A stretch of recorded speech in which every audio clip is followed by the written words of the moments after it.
Okay, we're going to do Poet's Corner a little bit different today. I want to go ahead and do the Raven. I don't have his poems in my book. It's only the tales, so I'm going to have to read it off my computer. And it's cold in the other room, and that chair is cold on my butt. So I'm going to sit right here underneath a blanket, and we're going to read Edgar Allan Poe off the computer. Sometimes you just got to do something a little bit different, right? I guess it would have helped if I would have pulled it up first. Oh, that's England. Hi. Thank you.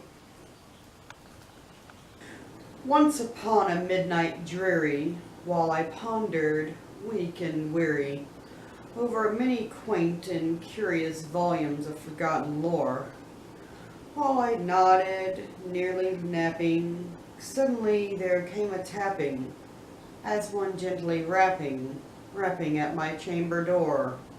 "'Tis some visitor," I muttered, tapping at my chamber door. Only this, and nothing more. Ah, distinctly I remember it was in the bleak December, and each separate dying ember wrought its ghost upon the floor. Eagerly I wished the morrow, vainly I had sought to borrow from my books surcease of sorrow, sorrow for the lost Lamore, for the rare and radiant maiden whom the angels name Lenore, nameless here forevermore. And the silken, sad, uncertain rustling of each purple curtain thrilled me, filled me with fantastic terrors never felt before, so that now to the still beating of my heart I stood repeating, "'Tis some visitor entreating entrance at my chamber door, some late visitor entreating entrance at my chamber door. This is it, and nothing more." Presently my soul grew stronger, hesitating then no longer. "Sir," said I, "or madam, truly your forgiveness I implore. But the fact is, I was napping, and so gently you came rapping, and so faintly you came tapping at my chamber door, that I scarce was sure I heard you. Here I opened wide the door, darkness there, and nothing more." Deep into that darkness peering, along I stood there, wondering, fearing, doubting, dreaming dreams no mortal ever dared dream before. But the silence was unbroken, and the stillness gave no token, and the only word there spoken was the whispered word, "Lenore." This I whispered, and an echo murmured back the word, "Lenore." Merely this, and nothing more. Back into the chamber turning, all my soul within me burning, soon again I heard a tapping somewhat louder than before. "Surely," said I, "surely that is something at my window lattice. Let me see then what thereat is, and this mystery explore. Let my heart be still a moment, and this mystery explore. 'Tis the wind, and nothing more." Open here I flung the shutter, when with many a flirt and flutter, in there stepped a stately raven of saintly days of yore. Not the least obeisance made he, not a minute stopped or stayed he, but with mien of lord or lady perched above my chamber door.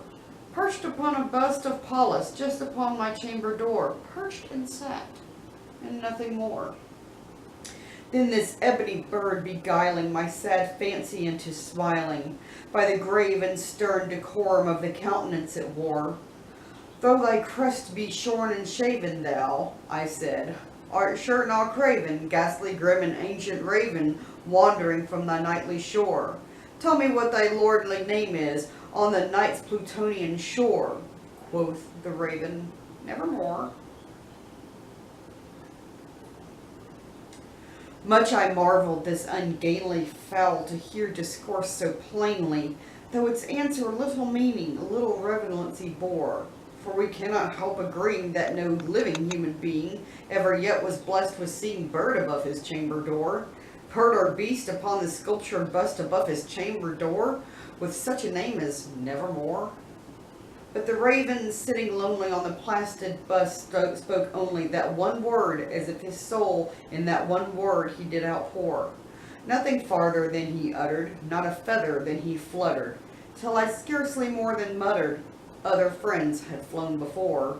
On the morrow he will leave me, as my high hopes have flown before. Then the bird said, nevermore. Startled at the stillness broken by reply so aptly spoken, doubtless, said I, what it utters is to only stock and store, caught from some unhappy master, whom unmerciful disaster followed fast and followed faster, till his songs one burden bore, till the dirges of his hope that melancholy burden bore, of nevermore. But the raven still beguiling all my fancy into smiling, straight ahead I wheeled a cushioned seat in front of the bird bustin' door. Then upon the velvet sinking, I betook myself to linking fancy unto fancy, thinking what this ominous bird of yore, what this grim, ungainly, ghastly, gaunt, and ominous bird of yore meant in croaking nevermore. This I sat engaged in guessing, but no syllable expressing to the fowl whose fiery eyes now burned within my bosom's core. This and more I sat divining, with my head at ease reclining on the cushion's velvet lining that the lamplight gloated o'er, but whose velvet violet lining with the lamplight gloated o'er, she shall press, nevermore.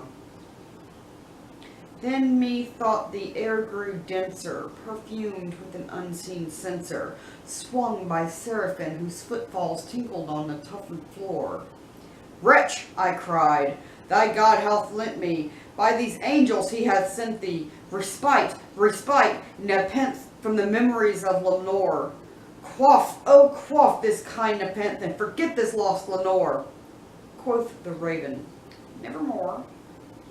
Prophet, I said, thing of evil, prophet still, if bird or devil, whether tempter sent or whether tempest tossed thee here ashore, desolate yet all undaunted, on this desert land enchanted, on this home by horror haunted, tell me truly, I implore, is there balm in Gilead? Tell me, I implore.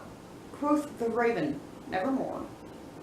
Prophet, I said, thing of evil, prophet still, if bird or devil, by that heaven that bends above us, by that God we both adore, tell this soul with sorrow laden within the distant Aden, till it clasp a sainted maiden, whom the angels named Lenore. Clasp a rare and radiant maiden, whom the angels named Lenore. Quoth the raven, nevermore. Be that word a sign of parting, bird or fiend, I shrieked, upstarting. Get thee back into the tempest and night's Plutonian shore. Leave no black plume as token of thy soul hath spoken. Leave my loneliness unbroken. Quit the bust above my door. Take thy beak from out my heart, and take thy form from off my door. Quoth the raven, nevermore. And the raven, never flitting, still is sitting, on the pallid bust of Pallas just above my chamber door.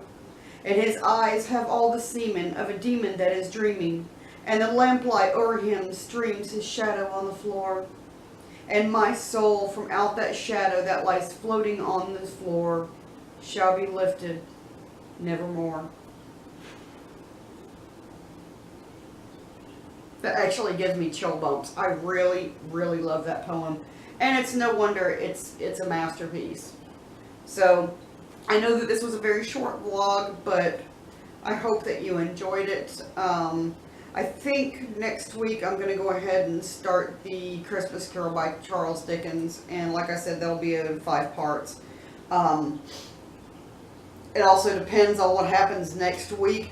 We will have Thanksgiving coming up, obviously Thursday. Now for me, tomorrow, my side of the family is having Thanksgiving at my sister's house tomorrow. So I look forward to that, and then we'll have Thanksgiving with Matt's family and his brother's in-laws family on actual Thanksgiving Day. So let's see how everything goes, and let me know down below if you're excited for Thanksgiving. I'm not going to vlog me having Thanksgiving with my family tomorrow. That's private.